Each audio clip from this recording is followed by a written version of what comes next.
கோவில் ஸ்டைல் புளியோதரை தான் பண்ண போகிறேன் லஞ்சுக்கு. ஃபஸ்ட் டைம் ட்ரை பண்ணுறேன். யூடியூப்பை பார்த்து தான் செஞ்சுட்ருந்தேன்.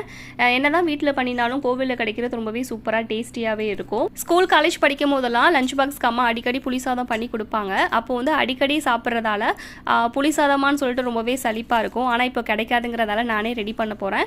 ஹஸ்பண்டுக்கு வந்து அவளுக்கு புளி சாதம் லெமன் சாதம்லாம் பிடிக்காதுன்னு சொல்கிறதால நான் வந்து அவளுக்கு பண்ணுறதே இல்லை. ஆனால் லெமன் சாதம் அப்பப்போ பண்ணிக்கிட்டு இருப்பேன். ஆனால் பண்ணுறப்போ ஹஸ்பண்ட் நல்லா இருக்குன்னு சாப்பிட்ருவாங்க. புளி சாதமும் ரொம்பவே நல்லா இருக்குன்னு சொல்லியிருந்தாங்க. ஆனால் அது ஏன் பிடிக்காதுன்னு சொல்லிட்டு சொல்கிறாங்கன்னு எனக்கு தெரியல. எனக்கும் ரொம்ப பிடிச்சிருந்தது. புளி சாதம் கோவிலில் கிடைக்கிற மாதிரியே இருந்தது. நான் பண்ணினதான்னு சொல்லிட்டு எனக்கே ஆச்சரியமாக இருந்தது. அம்மா கூட இப்படி பண்ணினதில்லை. புளி சாதத்துக்கு சைடிஷாக வந்து பப்பட் வச்சு சூப்பராக சாப்பிட்டாச்சு. சாப்பிட்டு முடிச்சதும் வாட்டர்மெலன் மில்க் சர்பத் தான் ரெடி பண்ண போகிறேன். இதுக்கு இதான் பேருன்னு கூட தெரியல. இஃப்தாருக்கு நிறைய பேர் இந்த ட்ரிங்க் வந்து ரெடி பண்ணி யூடியூப்பில் வந்து ஷார்ட்ஸ்லாம் பார்த்துருந்தேன். அது பார்த்ததுலேருந்து எனக்கு குடிக்கணும்னு ஆசை வந்துருச்சு. குட்டியாக வாட்டர்மெலன் கட் பண்ணி மில்க் மேடு சியா சீட்ஸு காய்ச்சி ஆற வச்சின பால் சேர்த்து மிக்ஸ் பண்ணி குடிச்சு அவ்வளோ சூப்பராக இருந்தது.